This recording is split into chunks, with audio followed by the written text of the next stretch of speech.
Welcome to part 2 of the series. If you haven't watched part 1 about fusion versus diffusion, you can always watch it later. In the first video, we explored diffusion and fusion and how thoughts observed as truths affected actions and introduced our subject, Ted, and some of his struggles. Now let's delve into self as content and self as context within acceptance and commitment therapy, or ACT. In ACT, self as content is viewing yourself based on your thoughts, feelings, memories, roles, and experiences. It's the narrative or story we tell ourselves about who we are. Examples include, I am a hardworking man, I am grounded and concrete, or I am successful. Identifying strongly with self as content can make individuals more susceptible to emotional pain and suffering, especially if the content is negative or self-critical. For Ted, his experiences have led him to the self-image of a man who will fail.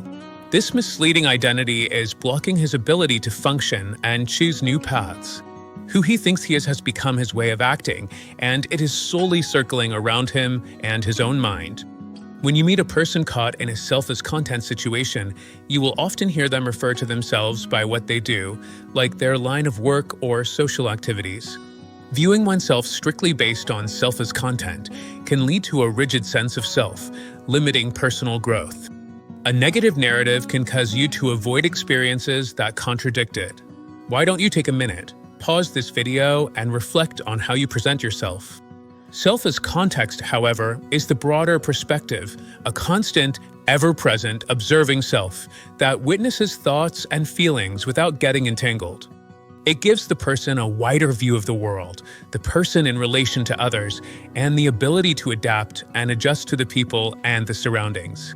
Connecting with self as context can help individuals distance themselves from the content of their internal experiences and provide a stable perspective from which to observe them without judgment.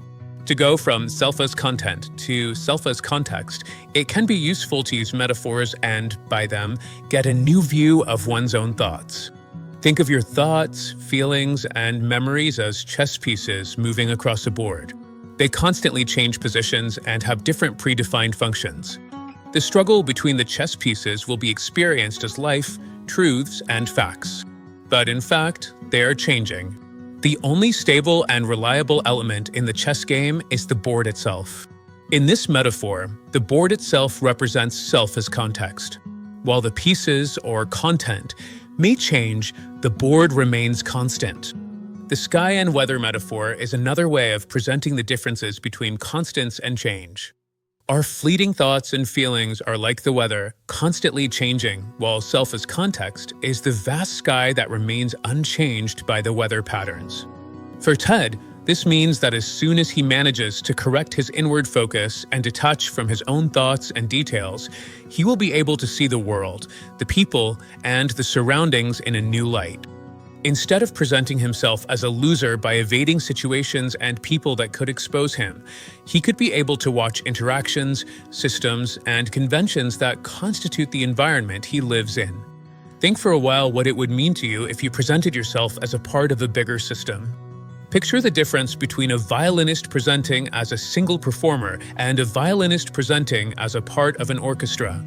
In ACT, fostering an understanding of self as context is pivotal because it helps individuals develop a more flexible and compassionate relationship with themselves. By recognizing that they are not solely defined by their thoughts, emotions, or roles, individuals can make choices aligned with their values and desired life directions.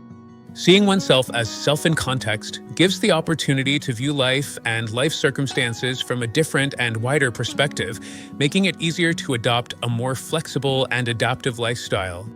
Hopefully, this short video has made the differences clearer and what results can be expected.